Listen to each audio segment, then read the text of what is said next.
After a devastating Game 2 loss, the series now comes to New York. Can the Islanders make this thing a series? Joining me now is Al's beat writer for the New York Post, Ethan Sears. Ethan, man, glad that you're back in New York. Glad that you had safe travels. But last night was just absolutely crazy. A 3-0 lead turned into a 5-3 loss. What happened last night, Ethan? Well, Brandon, first of all, thanks so much for having me. Well, what happened was the Islanders never really got to their game to begin with. That 3-0 lead, that happened on 9 shots. They were never really playing the sort of game that they would want.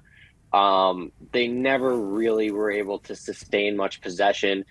They obviously did a great job in converting the chances that they did have. But you look at sort of the game flow, even from early on in the night, Carolina had the better of that.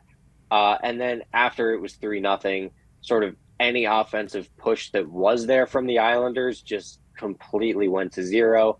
And they were defending that lead for pretty much the entire last 35 minutes. I think they had 3 shots on goal after they went up 3-0 for the entire rest of the game. And no matter what your lead is, you're not going to be able to hold it if that's what you're doing. Well, anytime I see 3-0, I'm thinking the game is wrapped. So what is head coach Patrick Waugh and the players saying about not only the game, but the third period collapse? Well, they're basically, their thought is that they were okay with the way they played in going up 3-0. They liked that they were kind of keeping Carolina out of the middle of the ice, even if, like I said, they weren't getting the majority of the chances.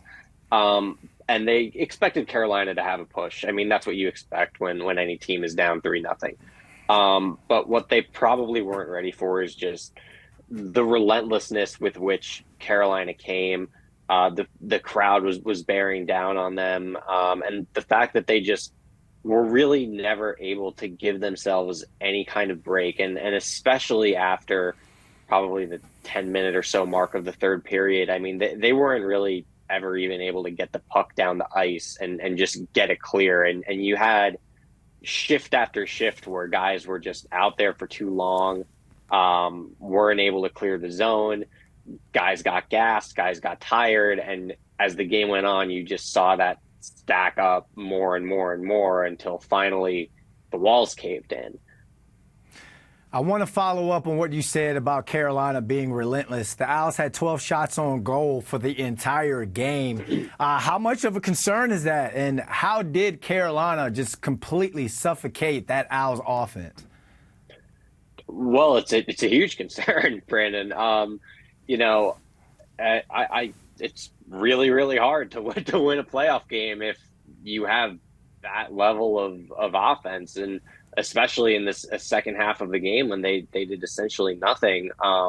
And for Carolina, the best defense in that game was the fact that they held on to the puck pretty much nonstop. The Islanders never got a chance to set up, to get on the cycle, to do anything in the offensive zone, because Carolina, anytime they lost it, I mean, their puck retrievals were excellent. They won nearly every one-on-one battle for the second half of the game. It's not even so much a case of, well, Carolina was playing this great defense. It's a case of Carolina never really had to play defense. They held the puck the whole time. It's a huge concern going into Game 3 that the Islanders just didn't look like they had any kind of answer for that. All right, let's talk about Game 3. I got a stat for you. The Islanders are 3-11 in their franchise history when they're down 2-0 in the series. Very crucial Game 3 at UBS Arena. How do the Owls get their first win of the series? Well, first of all, I mean, find a way to possess the puck against this team.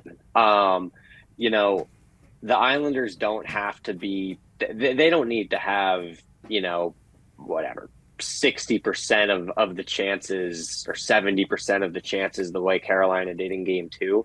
But they need to at least be on the sort of terms that Game 1 was played on, where, it was relatively even. The Islanders had, a slight majority of chances, depending what stat you looked at. They were able to keep Carolina out of those sort of high danger areas. They didn't have guys who were out there for long, long periods of time getting tired legs. That's sort of just the basic step one of how can you make this a competitive game. As far as how can you win game 3 and hopefully game 4 and get back in the series, you know what? They really need more from their top guys. I mean, Bo Horvat scored last night. Matt Barzal assisted him. So, it hasn't been a complete zero in that department. But, the second line was pretty well shut down in both of those games down in Carolina. The first line had some decent moments, but wasn't really able to impose itself.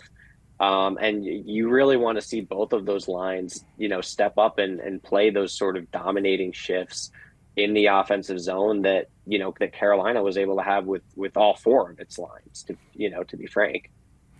Well, puck drop at 7:30 p.m. Eastern on Thursday at UBS Arena. Let's see if the Owls can get one to get themselves back into the series. Ethan Sears, thanks for hopping on with us. Thanks so much, Brandon.